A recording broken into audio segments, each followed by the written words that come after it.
فرش التراب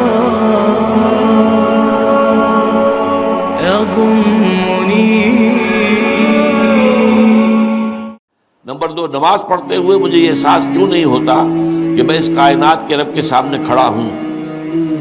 اس کا تعلق ہے یقین کی گہرائی سے. اس پر حقیقت ایمان کے ضمن میں میری ایک کتاب بھی موجود ہے، اسے پڑھیے.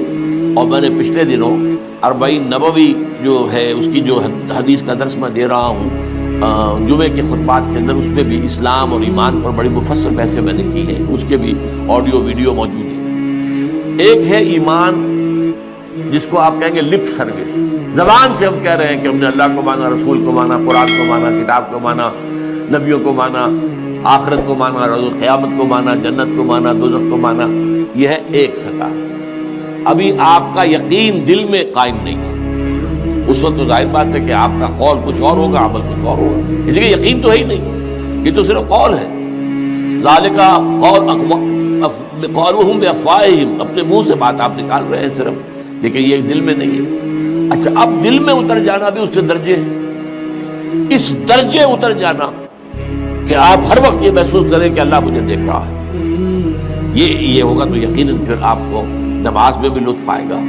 جیسا کہ قرآن میں آتا ہے فَإِنَّكَ بِأَعْيُنِنَا، اے نبی آپ ہماری نگاہوں میں ہیں، ہم آپ کو دیکھ رہے ہیں. جب بھی آپ مسلمانوں میں گھومتے پھرتے ہوتے ہیں اور تقلبک فی الساجدین، اور ان نمازیوں کو کے درمیان آپ دیکھتے ہیں کوئی کس حالت میں ہے. آپ رات کو آپ چکر لگایا کرتے تھے کہ کس کس گھر سے تہجد کے وقت قرآن پڑھنے کی آوازیں آ رہی ہیں، کہاں سے نہیں آ رہی ہیں، کون جو ہے میرا پیروکار جو ہے وہ تہجد پڑھ رہا ہے، کون نہیں پڑھ رہا ہے.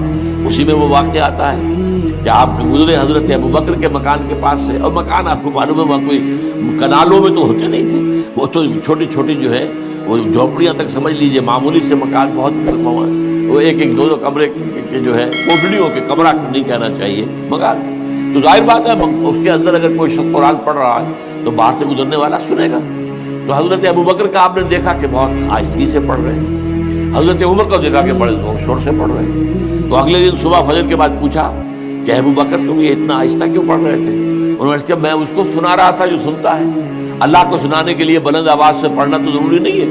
اللہ تو میں کتنے ہی ہلکے سے ہلکی بات پہ کہوں، بلکہ صرف کلام نفسی بھی ہو، دل ہی میں بات کروں، وہ بھی اللہ کے علم میں آ جائے گا. حضرت عمر سے پوچھا تم کیوں زور سے پڑھ رہے تھے؟ کہ میں شیطان کو بھگانا چاہتا تھا کہ شیطان بھاگ جائے. تو آپ نے کہا دونوں ٹھیک ہو، لیکن یہ اے ابوبکر تم ذرا اپنی آواز اونچی کرو، اور اے عمر تم ذرا اپنی آواز پست کرو. یعنی ایک معتدل پر تمہیں آ جانا چاہیے. تو یہ معاملہ ہوتا ہے اصل میں ایمان کی گہرائی کا. ایمان کی پھر آخری گہرائی وہ ہے کہ ایسا یقین ہو جائے کہ گویا کہ آپ خود اللہ کو دیکھ رہے ہیں.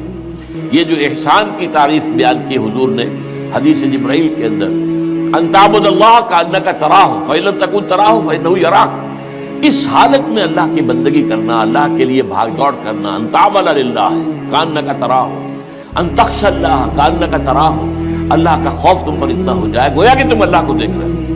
اب آپ اندازہ کیجئے کہ جب قیامت میں سارے پردے اٹھ جائیں گے، جہنم بھی ہمارے سامنے ہوگی اور جنت بھی سامنے ہوگی، وہاں بھی کوئی کفر کر سکے گا؟ تو ظاہر بات ہے کہ جب اللہ تعالیٰ کو دیکھنے کی حد تک کی کیفیت پیدا ہو جائے، یقین کا وہ درجہ، تو پھر اس میں کوئی غلط کام کرنے کا امکان نہیں ہے. سبحانک اللہم و بحمدک، نشہد ان لا الہ الا انت، نستغفرک و نتوب الیک. هي الحلقات تحفظني بآيات من القرآن، هي الحلقات تملأني بحب المصطفى العدنان.